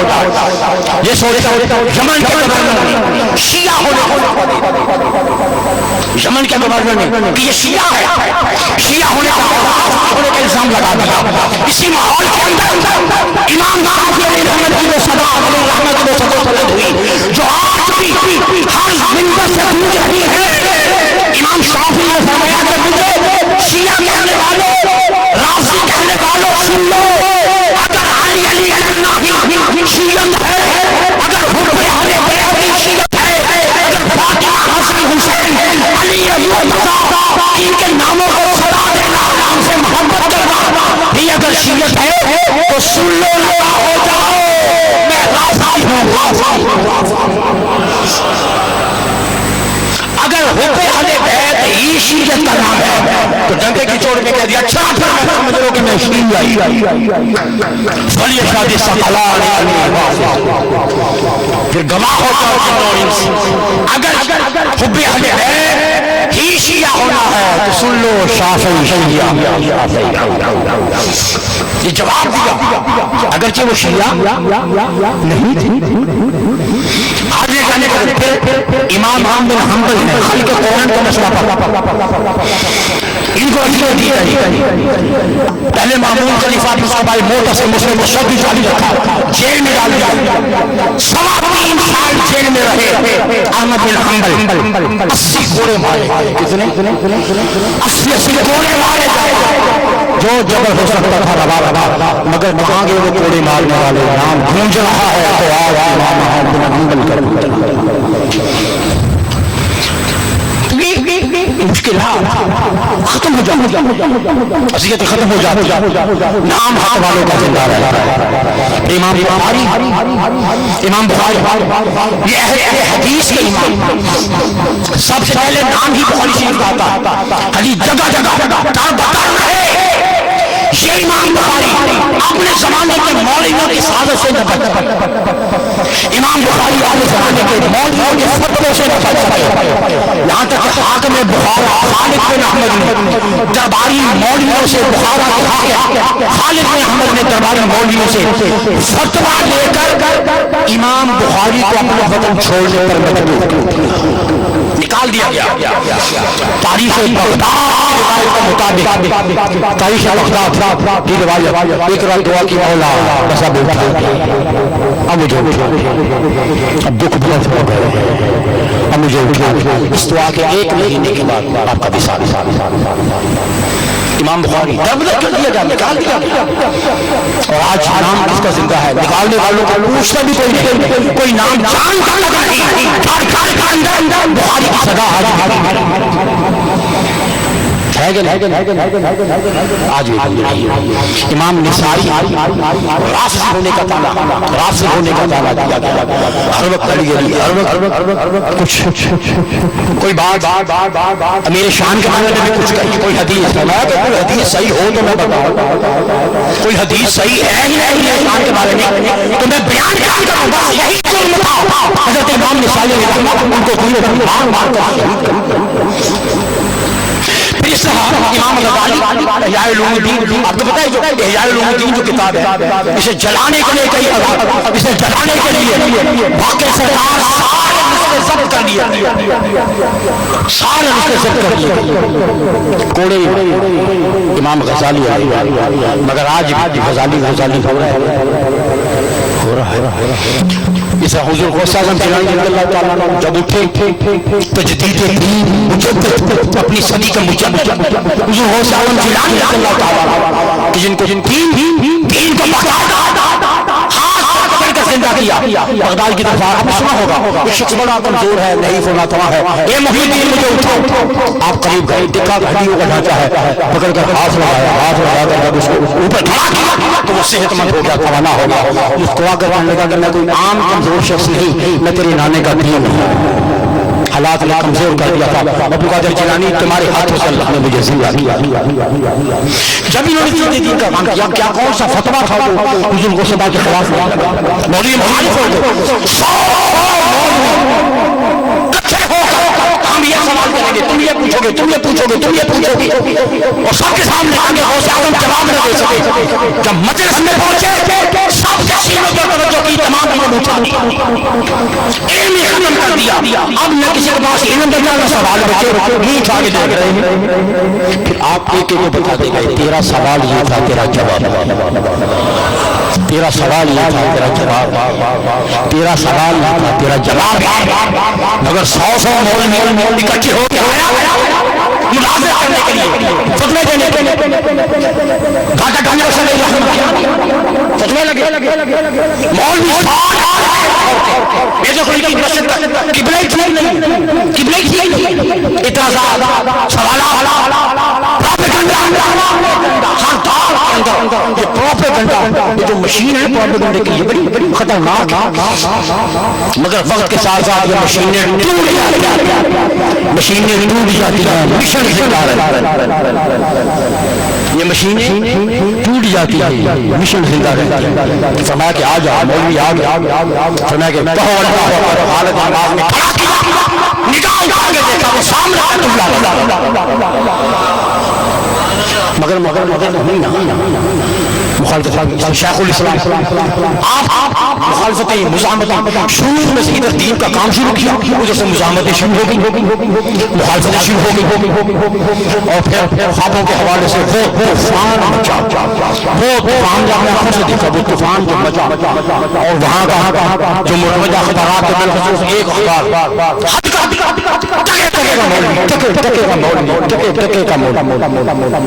ٹکے کا ایمان علمی لیول اس سطح کا نکھا خطبے دینے آ گیا، جس نے 20 روپے دے دیے فتویٰ دے دیا، جس نے 40-50 ہونے کا فتویٰ دے دیا، یہ حالات ماحول، مگر الحمدللہ پھر وقت بدلا، پھر انہی لوگوں میں سے بہت سے علماء پھر باقاعدہ انہوں نے اپنی شرمندگی کا اظہار کیا کہ ہم غلط ہی واسطہ۔ پھر اسی طرح 21 اپریل 1990 کو قاتلانہ حملہ ہوا، ایک گھنٹے تک مسلسل فائرنگ ہوتی ہے، پھر وہ کیس کورٹ میں گیا، یک رکن ٹریبیونل مقرر کر دیا گورنمنٹ نے، ایک رکن ٹریبیونل، کیس کو بگاڑ دیا گیا، پھر نہایت بدتمیز قسم کا غلط قسم کا جو ہے وہ غلط الفاظ پر مشتمل فیصلہ جاری کروائی گئی، اور اس دور مقتدر قوت جنہوں نے سارا کچھ کیا تھا کہاں ہے وہ لوگ، بنانے والے، وہ کیس کرنے والے، وہ حملے کرنے والے، وہ سازشیں کرنے والے کہاں ہیں؟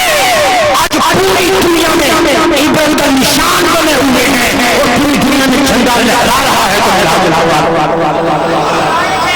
اب وہ ذلت کا نشان بنے ہوئے ہیں کہ نہیں؟ عبرت کا نشان بنے ہوئے ہیں، زمین تنگ ہو گئی، نکل نہیں سکتے ملک کھانے کے لیے، نکلتے ہیں تو ہوتی کے لیے لوگ پیچھے بیٹھے گھروں کے دروازے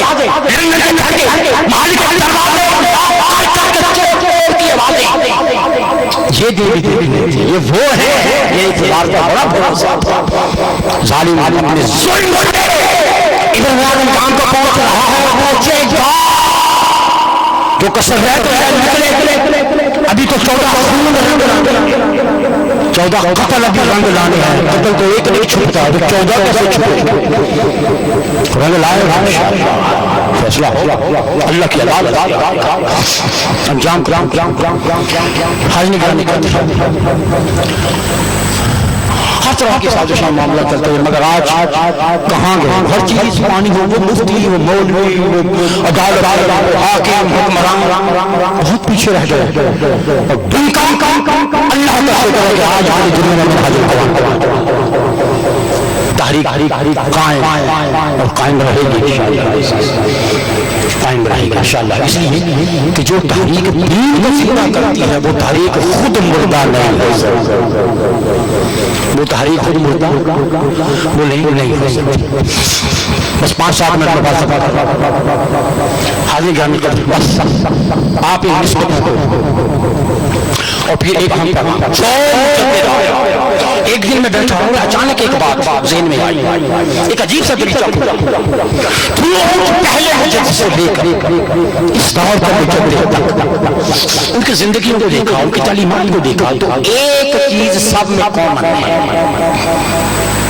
سب نے مشترک کیا، تجدید کا کام کیا، اپنے اپنے طریقے سے کیا، اپنے اپنے حالات کے مطابق، اپنے اپنی پالیسی کے مطابق، جو زمانے کی ضرورت ہے اس کو پیش نظر رکھ کر کیا، ٹھیک ہے کام تو ہوتا رہا، مگر ایک چیز سب میں کامن ہے، پہلے مجدد سے لے کر اس دور کے مجدد تک ایک چیز جو سب میں کامن ہے، مشترک ہے، وہ کیا ہے؟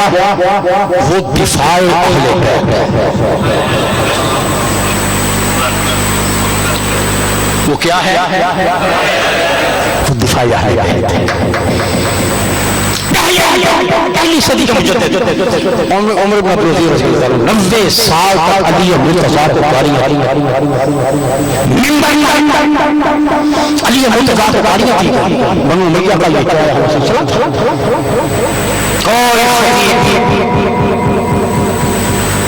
اس کو اجازت نہیں ہوتی تو بغیر گاڑی کے ممبر سے نہیں ہوتا، 90 سال تک مولا مرتضیٰ کو گاڑیاں، یہ راستہ روکنے والا طرف کا پہلا مجدد ہے۔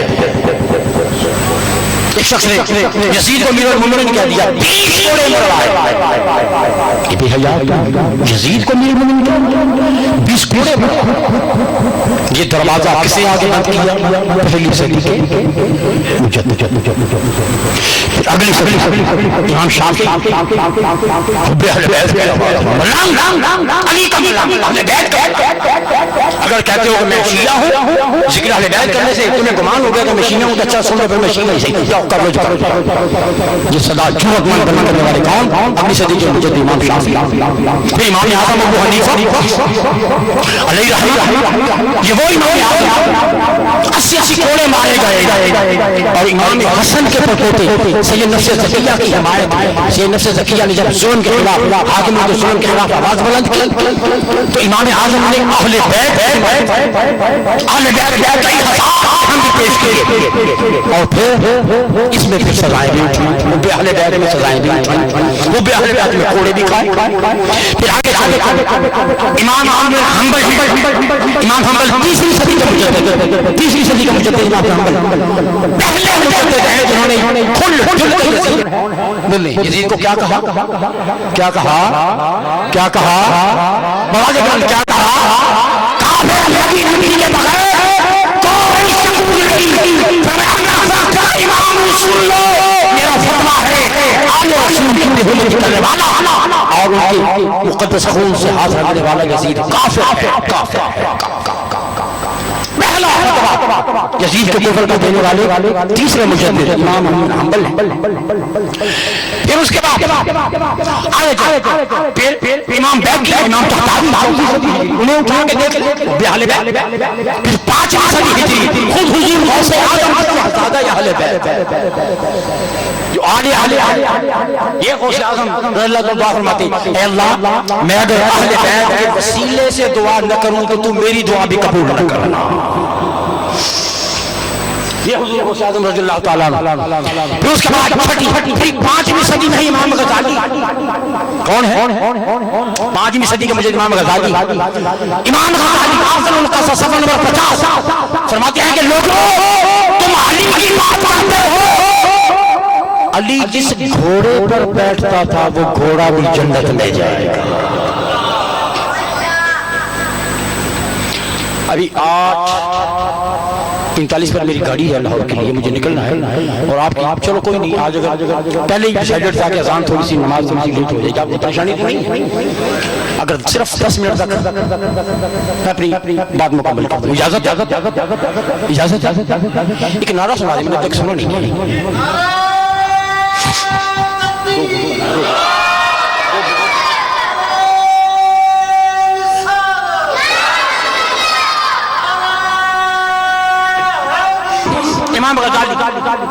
امام غزالی علیہ فرماتا ہے کہ علی کا گھوڑا جنت میں جائے گا. مولا علی کا گھوڑا ہائے, جس گھوڑے پر علی سوار ہو جائے وہ گھوڑا جنت میں جائے. تو جس کے اندر علی, اب لگاؤ نعرہ حیدری.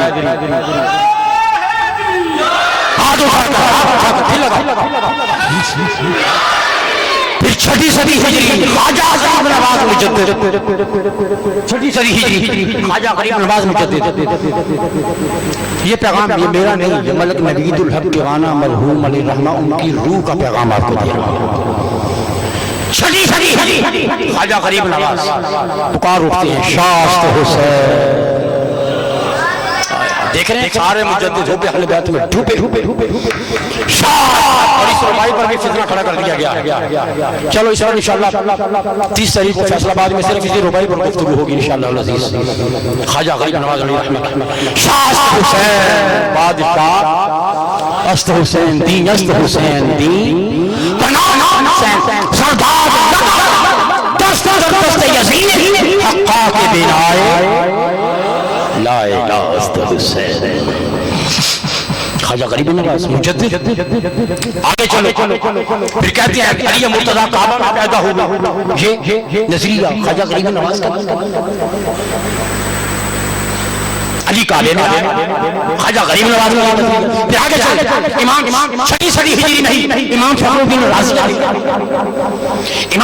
رازی یہ جو آیت ہے میں علی یوم اکملت لکم دینکم, امام رازی کے بعد بتا رہا ہوں 6 صدی ہجری کے مجدد. جب آیت کریمہ ہوتی ہے کہ آج میں نے تمہارا دین تم پر مکمل کر دیا. یہ آیت کریمہ فرماتے ہیں یہ آیت کریمہ کب اتری؟ یوم غدیر, یوم غدیر خم کے موقع, غدیر خم کے موقع پر ادھر مصطفیٰ نے علی کے ولی ہونے کا اعلان کیا, مولا ہونے کا اعلان کیا. اس کے بعد فرماتے ہیں کہ یہ آیت کریمہ نازل. محبوب تو نے علی کے مولا ہونے کا اعلان کر دیا, اب دین مکمل ہوا. یہ کون ہے؟ امام فخر الدین رازی. آگے دیکھیں تفسیر. پھر اس کے بعد 7ویں صدی ہجری میں محدث ابن عربی ان کبھی تجوید کے حوالے سے کی جلد کو مانا گیا. علی واقعی اور جواہر امام شاعرانی فرماتے ہیں کہ جب اللہ پاک نے فرمایا تھا وستو بربکم کہ میں تمہارا رب نہیں ہوں, تو سب سے پہلے نور مصطفیٰ نے جواب دیا تھا, روح مصطفیٰ نے جواب دیا تھا کیوں نہیں مولا تو میرا رب ہے. سب سے پہلے بلا روح مصطفیٰ نے کہا. پھر فرماتے ہیں ابن عربی فرماتے ہیں کہ حضور کے جواب کے بعد بلا کہنے والی دوسری ہستی علی مرتضیٰ. ٹھیک ہو گیا. آگے چلے 7ویں صدی ہجری شیخ شہاب الدین سہروردی. پھر 8ویں ابن حجر اسقلانی علیہ رحمہ. پڑھ کے دیکھو ابن حجر اسقلانی, پتہ چلتا ہے مصطفیٰ کے گھر کے ساتھ آپ کی نسبت کیا ہے. پھر 8ویں ہجری خواجہ نظام الدین اولیاء. کون؟ خواجہ نظام الدین اولیاء امیر خسرو. دیکھیں حب اہل بیت ہر مجدد کی زندگی میں حب اہل بیت. خواجہ نظام الدین اولیاء امیر خسرو فرماتے ہیں کہ شیخ خواجہ نظام الدین اولیاء فرمایا کرتے تھے کہ داؤد علیہ السلام جو لوہا نرم کرتے تھے نا, لوہا ان کے ہاتھوں میں لوہا بولیں نرم ہو جاتا تھا، نرم ہو جاتا تھا۔ فرماتے کہ وجہ کیا تھی؟ خواجہ نظام الدین اولیاء فرماتے ہیں وجہ یہ تھی کہ داؤد علیہ السلام ہاتھ میں لوہا لے کر علی کا نام لیتے تھے، اللہ لوہا نرم کر دیتا۔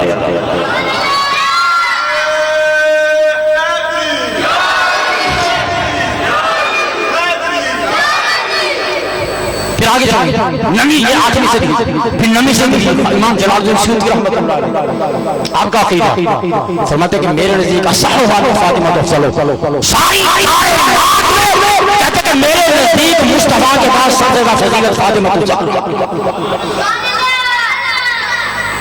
فاطمہ الزہرا، اصح حال فاطمہ۔ پھر آگے یہی امام جلال الدین سیوطی فرماتے ہیں ہائے ہائے، اور اس کی دلیل کیا ہے؟ حضور فرماتے ہیں کہ فاطمہ میرے جگر کا ٹکڑا،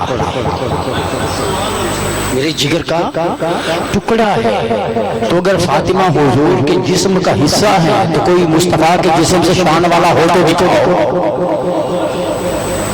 تو جس شان کا وہ جسم ہے اسی شان کا وہی افضلیت میں سے حصہ، اس افضلیت میں حصہ جگر کے ٹکڑے کو بھی عطا۔ پھر آگے فرماتے ہیں کہ جو یہ بھی امام جلال الدین سیوطی تفسیر دنیا منظر آدم علیہ السلام کی توبہ قبول نہیں ہوتی، روتے رہے، توبہ کب قبول ہوئی؟ امام سیوطی فرماتی توبہ تب قبول ہوئی جب پنجتن پاک کا واسطہ دیا، جب پنجتن واسطہ دیا۔ یہ 9ویں صدی ہجری کے مجدد۔ پھر آگے 10ویں صدی امام قسطلانی سبحان اللہ۔ پھر آگے چلو مجدد الفسانی علیہ رحمہ، مجدد الفسانی مکتوبات میں فرماتے ہیں 10ویں صدی ہجری، اس لیے مجدد الفسانی کہا جاتا ہے۔ 2ویں صدی ہزاری، اس کا مجدد پورے ہوئے تو مجدد الفسانی مجدد 10ویں صدی ہجری کے حاضر محترم یہ فرماتے ہیں اپنی مکتوبات میں فرماتے ہیں کہ ابھی پیدا نہیں ہوئے، فرماتے ہیں کہ نور مصطفیٰ تھا، نور مرتضیٰ بھی تھا، دونوں اکٹھے تھے، اور آمد مصطفیٰ سے پہلے، ولادت مصطفیٰ سے پہلے 12 بجے سوانی صبح کو کہ صبح 7 میں نور نبوت کے طلوع ہونے سے پہلے آدم سے لے کر پیدائش تک نور مصطفیٰ کیا کرتا تھا؟ فرماتے ہیں کہ یہ نور کیا کرتا تھا؟ یہ آدم سے لے کر عیسیٰ تک کے پیغمبروں کو تعلیم دیتا تھا۔ لایا گیا دیگر شخصیات پولیٹیکل مقابلے میں سیکورٹی سیاست زندہ باد کے نعرے لگائے گئے، ان کے فیضان کی بات کی گئی، ان کے عرص کی بات کی گئی۔ ایک سوال سے شیخ الاسلام کی نظریہ پیش کیا کہ وہ طریقہ ہوئی اپنا 1000 سال سے ہے، کسی نے نہ عرص منائے نہ زندہ باد کے نعرے لگائے، زندہ باد اور حق والی شان اور ہستی صرف علی مرتضیٰ کی۔ شیخ الاسلام میدان عمل میں پھر حضرت فاطمہ الزہرا سلام اللہ علیہ کی خطا کا معاذ اللہ خطا کو ان کی طرف منسوب کیا گیا، جی اس فتنے کا دروازہ کس نے بند؟ تو آج کے دور میں بھی اہل بیت پر جو حملے ہوتے ہیں، کیا یہ دفاع تحریک منہاج القرآن نہیں کر رہے؟ کیا یہ کردار وقت کا یہ مجدد نہیں نبھا رہا ہے؟ انشاءاللہ نبھاتا رہے گا۔ اللہ پاک اس ہستی کا سایہ ہم پر سلامت رکھے۔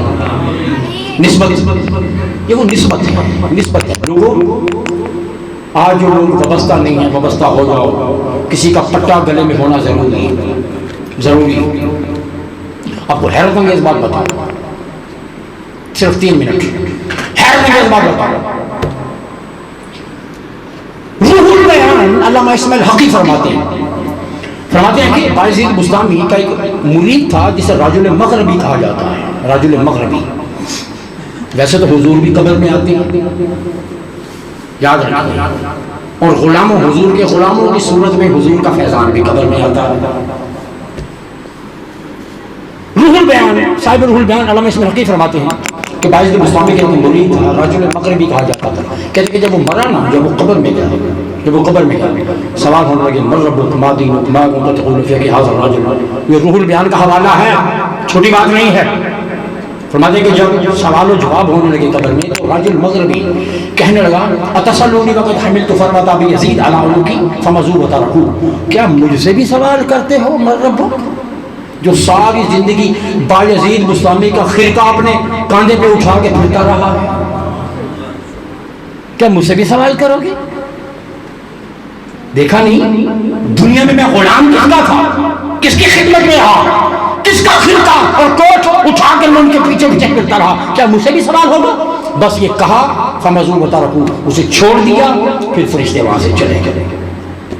نجات، یہ نسبت کنیکشن قبر کے اندر جو کام آتا ہے، جو نسبت ملک نوید الحق صاحب لے کر گئے، جس نسبت کی طرف آپ کو دعوت دے رہا ہے، یہ وہ نسبت ہے۔ پھر اس کے بعد امام شاہرانی فرماتے ہیں، میزان الشریعت الکبریٰ حوالہ اس کا، امام شاہرانی فرماتے ہیں کہ شیخ ناصر الدین لقانی ان کا وصال ہوا، مرنے کے بعد کسی کو وصال کے بعد کسی کو خواب میں میرے پوچھا گیا کہ کیا عمل ہوا، کیا عمل ہوا آپ کے ساتھ قبر میں، کیا ہوا؟ فرمانے کے کہ ادھر سوال و جواب ہونے لگے، ادھر سوال و جواب ہونے لگے، ادھر امام مالک میری قبر میں آئے۔ کون آ گئے؟ امام مالک قبر میں آ گئے۔ لوگوں، یہ ان کو ملتا ہے جو بغیر پٹے کے نہیں مرتے، جو اپنے گلے میں کسی کا پٹا لے کر جاتے ہیں، جو اپنے گلے میں کسی کا تعلق لے کے جاتے ہیں، جو نسبت لے کے جاتے ہیں، یہ راحت ہے ان کے لیے۔ پھر اس کے بعد خلاصۃ العارفین کے اندر حضرت بابا فرید الدین شمع گنج علیہ رحمہ آپ فرماتے ہیں کہ خواجہ بہاؤالدین ذکریہ ملتانی ان کی عادت تھی جب کوئی دفن کرتے کسی کو تو کچھ دیر قبر میں بیٹھتے۔ ایک دفعہ کوئی نوجوان تھا، اس کی میت تھی، اس کو دفن کیا تو کچھ دیر بیٹھے خواجہ بہاؤالدین ذکریہ، پھر کچھ دیر کے بعد مراقبے سے سر اٹھایا، کہتے ہیں الحمدللہ۔ اب شیخ صدر الدین بولے کہ حضور آپ نے الحمدللہ کیوں کہا؟ بہاؤالدین ذکریہ سے پوچھا کہ آپ نے یہ کہنے والے بتانے والے کون؟ بیان کرنے والے بابا فرید، کتاب کا حوالہ خلاصۃ العارفین۔ کہتے ہیں کہ انہوں نے پوچھا شیخ صدر الدین کہ حضور اے بہاؤالدین ذکریہ آپ نے یہ الحمدللہ کیوں کہا؟ فرماتے ہیں کہ میں دیکھ رہا تھا کہ سوالات جواب ہونے لگے، نوجوان کو بٹھا دیا گیا، آ کے پوچھا گیا من ربک ما دینک ما کنت تقول فی ھذا الرجل۔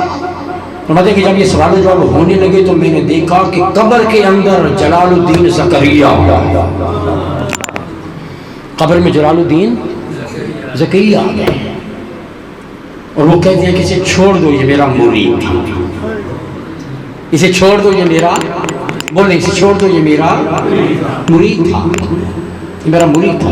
فرشتے کہنے لگے کہ بڑا گناہگار تھا، ایسے ہی تھا، آپ کی صحیح اتباع تو اس نے کی نہیں۔ فرمایا اتباع پوری نہیں بھی کی مگر زبان سے کہتا تو تھا نا میں جلال الدین کا مرید ہوں۔ ہم تو لاج نبھانے والے ہیں، اگر اپنی زبان سے مانتا تھا کہ یہ میرا مرید ہے، اب میرا کام ہے لاج نبھاؤں، چھوڑ دو اسے، چھوڑ دیا، اس کے لیے بھی جنتوں کے دروازے کھل گئے۔ نسبت یہ فیصلے ہے۔ منہاج القرآن بھی ایک نسبت ہے، منہاج القرآن بھی ایک نسبت ہے، ایک نور ہے، اور اس میں کوئی شک نہیں ہے۔ جو رفیق ہو جاتا ہے وہ حضور غوث پاک کی بارگاہ سے کنیکٹ ہو جاتا ہے، اسے فیض باقاعدہ نصیب ہوتا ہے، ایسے ہی ملتا ہے جیسے شیخ کامل کا فیض نصیب ہوتا ہے۔ اس لیے بے مرشد ہو کے دنیا سے نہ جائیں، تعلق رکھ کے جائیں، نسبت لے کے جائیں۔ یہ نسبت بہت کچھ دے گی، اور اس دور کی خوبصورت نسبت کا نام منہاج القرآن ہے۔ منہاج القرآن یہ وہ نسبت ہے جو ملک نوید الحق صاحب لے کے گئے، اور یقیناً اس میں کوئی شک نہیں، وہ جو آخری وقت قبر میں جانے سے پہلے سے ایک افن مسکراہٹ تھی، یہ اسی نسبت کی عطا کرتا مسکراہٹ۔ اللہ پاک اس نسبت کو سلامت رکھے، کہیں آمین۔ اللہ ان نسبتوں کو سلامت رکھے، کہیں آمین۔ نماز بلند اللہ ان نسبتوں کو سلامت رکھے، کہیں آمین۔ در وقت اجل سر تیری چوکھٹ پہ جھکا ہو، جتنی ہوں قضا ایک ہی سجدے میں عطا ہو، مٹی نہ ہو برباد میری بس مرگ الہی، جب خواب اڑے میری تو مدینے کی ہوا۔ السلام علیکم۔